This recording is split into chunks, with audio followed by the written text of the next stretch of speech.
যেখানে প্রতিযোগিতায় ছিল শত রাজপুত্র, আর সেই প্রতিযোগিতায় শ্রীকৃষ্ণ জিতে নিয়ে এলেন শ্রীকৃষ্ণের অষ্টম রানী লক্ষণাকে। আজ জানবো আমরা শ্রীকৃষ্ণের অষ্টম ও শেষ অষ্টাভার্যা রানী লক্ষণার কাহিনী। চলুন জানি অজানা তথ্য। নমস্কার, আমি রোহান, আপনারা দেখছেন তোমার স্বপ্নের ফেরিয়ালা। লক্ষণা ছিলেন মাধব সেনের কন্যা, সুন্দরী, পরাক্রমী ও বুদ্ধিমতী। তার পিতার ইচ্ছে ছিল মেয়েকে গ্রহণ করবে এমন একজন বীর যিনি নিষ্ঠাবান এবং সত্যনিষ্ঠ। তাই আয়োজন হয় এক দিব্য স্বয়ম্বর সভার।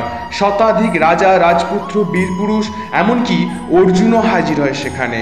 প্রতিযোগিতায় ছিল কঠিন, বড্ড শক্তিশালী ধনুর্বাণ প্রতিযোগিতা।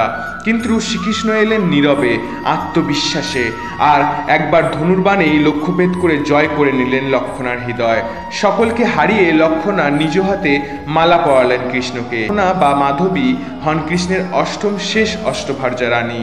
তাদের পুত্রদের মধ্যে অন্যতম ছিল প্রসূত, যিনি ছিলেন বীর ও শাস্ত্রবিদ্যায় পারদর্শী।